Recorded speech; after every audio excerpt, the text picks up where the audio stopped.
Hi everyone! Welcome to another episode of Imperfect Masterpiece. Yes. Now we know guys, tumekaa sana, tumekuwa tuko chini ya maji, lakini bado tulikuwa tunafanya a bit of hustle here and there, and now we are back and we are happy and we hope that you're also happy to see us. You can be so happy to see someone and then that person is not happy to see you. Sure. And then you're like, Manze, can I this going? Anyway, so Maria, what have you been up to? Let me say, I'm so happy to be here. I've been away for some time. All of us have been away for some time, but we are glad we are back. I've been busy doing personal stuff. I've been working on myself and small projects, and I'm so happy because God has kept me. That's so cool. Like, umesema personal growth and that you've just been working on yourself. I think that's very important. On my side, what have I been doing? I've just been, looking for money. I've been doing my grind, trying to, make things work, making ends meet, which is, I think, what everyone is doing here. Yeah. I've just been doing my personal projects, actually. I'm happy about that. Like, I think I've progressed in a way. I know that we've also been really talking about how we can make this show better and just improve it. So I think like that's key, right? Yeah. So, Maria, I know that unapenda sana kuficha white. Lakini, you were telling us a story about a situation that happened in the hospital. So, my friends, there's this particular time I took a friend of mine to a hospital. She has a small baby. You see these injections that the children usually get before they reach an age of, is it 6 months or 3 months? I'm not so sure. So I took her to one of the hospitals here in Nairobi, and there's something that happened that it really upset me so much. So this mama was holding her baby for an injection. And there was this particular nurse who was now doing the injecting the baby. And because this mama was, I think she was very sensitive. It was being her first time taking her first baby to a hospital for an injection, and she felt the pain for the child in place of the baby. So this nurse did not allow my friend to show her emotions, like to feel sensitive about her child being injected. She was so harsh, talked to my friend in such a manner that you should not show any emotion. You should just be quiet, let the child be injected. You should not react. You should not do anything. And so I was confused because I was there with her. I was watching and I could not help. That thing really upset me so much. I don't know if you have experienced such a thing. I have 3 babies. What you're describing is like a visit to the clinic for one of the immunization shots. Yeah.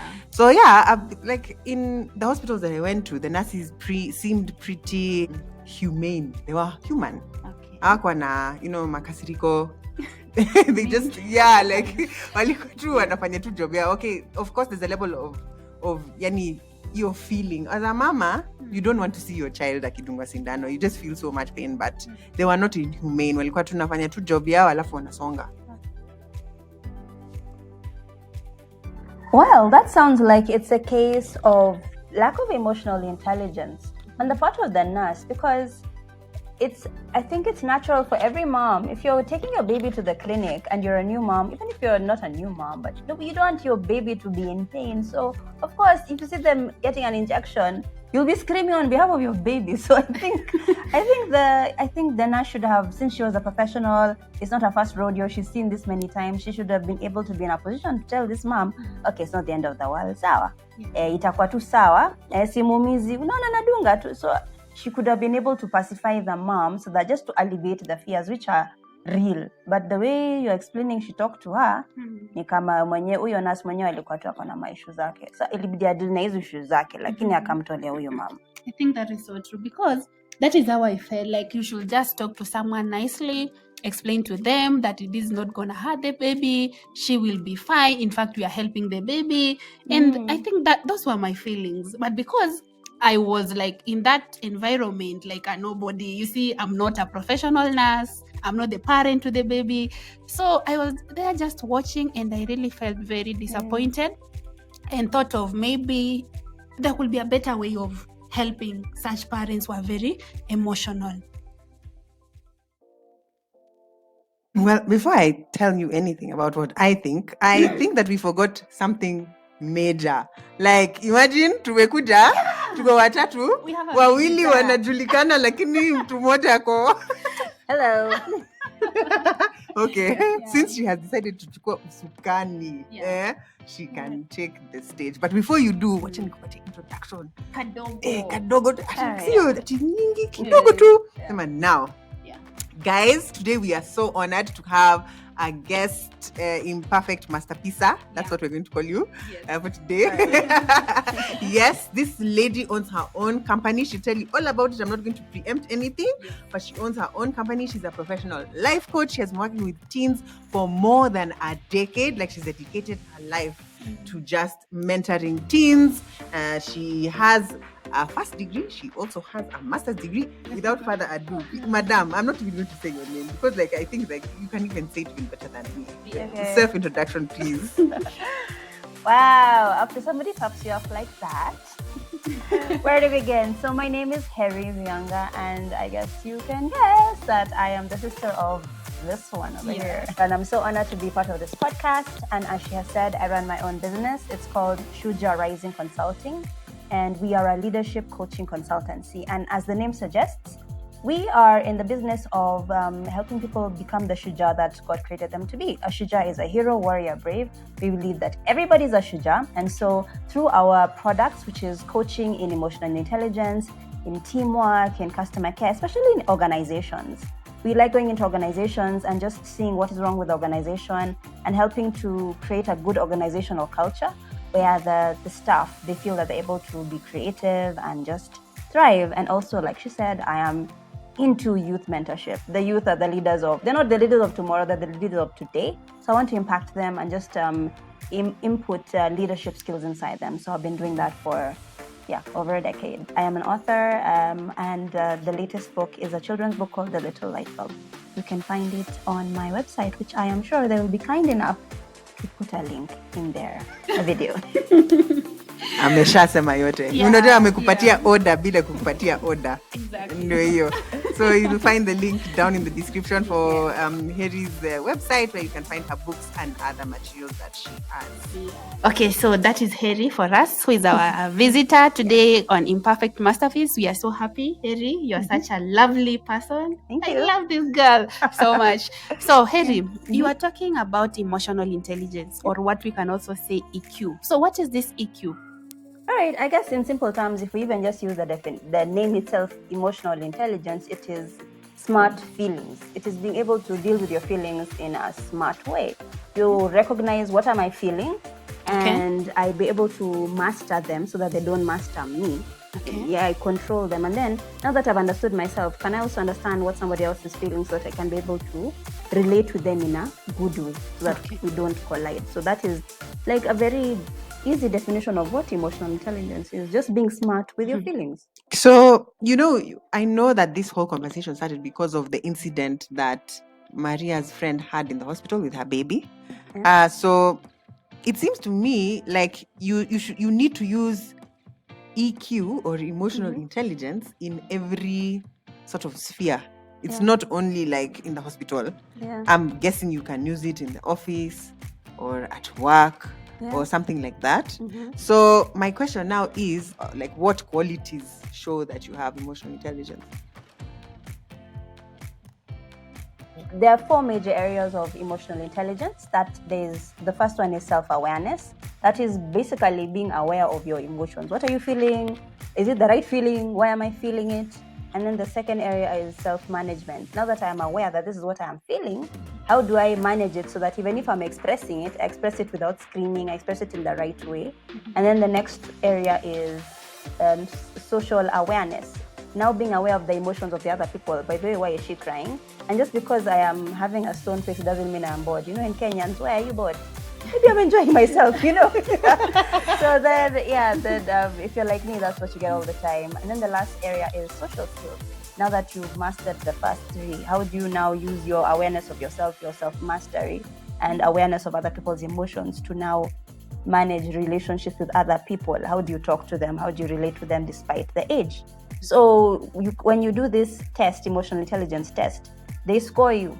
So are you high in self-awareness? Are you high? But you yourself, even without doing the test, you can kind of see where is your weakness. Are you able to perceive other people's emotions? you can't, if you're a boss, you can't just enter the office. You see one of your staffs crying and you're just like, right, so where's the report? The obvious thing to do is, hey, is everything okay?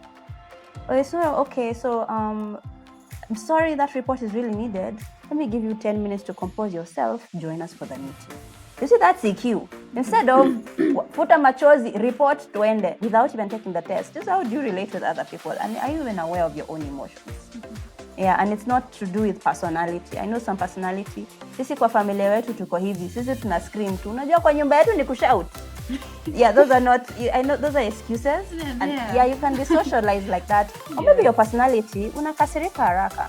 Or maybe ukikasirika, you don't even talk, you know. And just because you don't talk, it doesn't mean you've mastered your emotions. That's a lie. Because most introverts, they might not be able to express their emotions. It doesn't mean they've mastered them. Maybe they're being passive-aggressive. I've not told you that I'm angry, but I won't do what you've told me to do, even if I've agreed. How can someone be self-aware? Is there any way that a person can increase their EQ? Is it possible? Yeah, that's the awesome part. All of us can increase our EQ. It doesn't matter your level, and it's good that you asked about self-awareness because that's like the foundation, just being aware of your own emotions. And one thing I would like to say is one easy way that you can do is read your body. You know, your body never lies. It's always talking to you.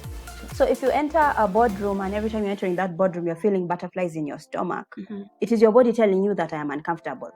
Okay. So maybe you're anxious, maybe you're excited. It is you to find out what is this emotion, so that why is it associated when I enter the boardroom? Or maybe I feel anxious because I'm never prepared or I'm scared of giving talks. Or how come every time I see this person in the office, I'm always rolling my eyes? What did this person do to me so that he's making me roll my eyes? That means there's some underlying emotion which I have not resolved. I need to resolve it so that I don't roll my eyes when they come in. So that's the first thing that you can do. You need to pay attention to your emotions. Your body is always communicating with you. And they say that about 70 to 90% of all communication is nonverbal. Okay. So just understand, what is my body saying? The second thing that you can do to be able to be more self-aware is just rewrite your story. We all have scripts in our head, right? Sure. Your teacher, when you were in maybe grade 1, told you you'll never amount to anything. And that story has like driven you for the whole of your life. Anytime somebody does something bad to you, or it's because you think I'm not good enough, and then you react that way. Oh, I didn't get the job, it's because I'm not good enough.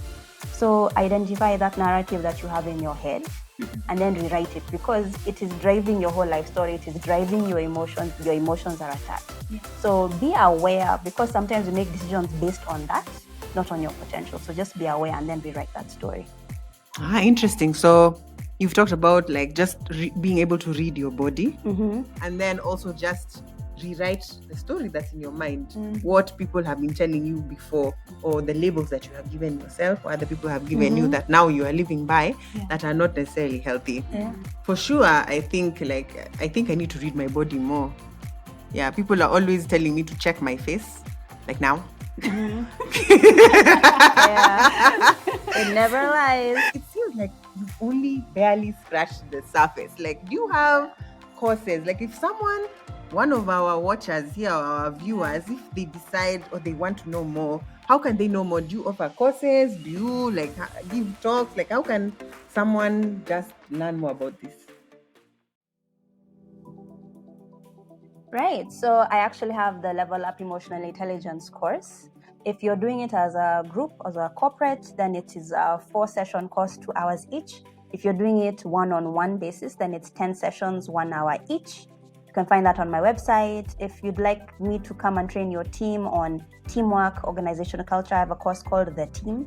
It's a 2-hour session. Or also, if you'd like me to come and train your organization or your team on customer care, then I also have a 2-hour course called Customer Care Experience. So those are my major courses.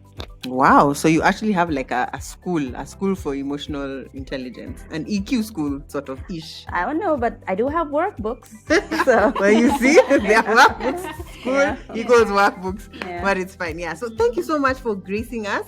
I think that's all the time we have for today's session. but we're really, really excited that we're able to kick it off with a bang, and an emotional intelligence expert here just giving us the 411, the down low on how we should manage our emotions and just be more aware of ourselves. Yeah. Right? So guys, thank you so much for watching and tuning in. Thank you so much, our guest.